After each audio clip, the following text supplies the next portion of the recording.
Splatoon 2 Splatfest world premiere is tomorrow, and for some of you, this is your very first experience with Splatoon. Well, I'll tell you right now, you're in for a treat. To help you get the most out of your first Splatfest, here are some tips that will give you a good old head start. And for those who have played Splatoon but may benefit from some reminders, these tips can help you out as well. Splatfest will be all about turf war. Basically, whichever team has the most turf inked when the time runs out wins. At the beginning of the match, before rushing off to splat the enemy, inking the turf all around your team's half of the map is a big help. This is good for creating pathways for you to get around quicker with, and fill your special gauge faster as well. Plus, the more turf you ink, the better chance your team has at winning in the end. As your team pushes closer to the enemy, be careful not to overextend yourself. If you find that you're surrounded by the enemy color, it's a wise idea to retreat to safety. Create safe spots as you move forward, and you'll be glad you did.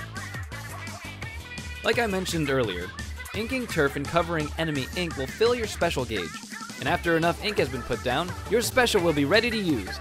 This can be pretty exciting, and most likely you'll have the impulse to use it right away. If you want to make the most use of your special, be thoughtful of good opportunities to release your special weapon. And if you're playing with a friend, strike fear into your enemy by strategically using your specials at the same time.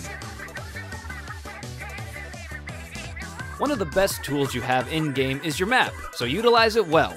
This will help you know where the enemy is, and can help you see if someone is trying to flank. If you decide to go into a match alone, this thing will be your best friend, because you can't hear anyone telling you when a bloodthirsty flanker has just taken out your closest teammate and you're next on his list. When you've been splatted, and you want to get back into the fray as fast as possible, open up your map and use it to super jump to one of your teammates. Super jumping is super fun, and puts you right back out there with the rest of them.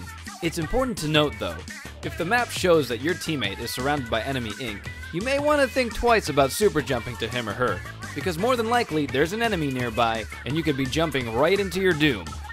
Speaking of super jumping, when you see this icon on the ground, it means a teammate is currently jumping to your location, so be courteous and cover them while they're making their way to you. Believe me, they'll be grateful for it. Last tip I have here is just have fun. Get out there, try your best, and have a good time. Whether you're good or bad at this game, Splatoon has such an amazing personality and truly has a lot to offer in your experience, so strive to get the most out of it. Try each weapon in battle, explore each map available, take a stroll around Ingopolis Square, stare at Marina for a few minutes, and then do it all again. Remember these tips when you step out onto the battlefield and you'll be rip-snorting ready to go. That's all I've got for now, Squiddos. For more on Splatoon 2, subscribe to Erickson Gaming, and we hope to see you out there either by our side or at the other end of our splatter shot. Take care.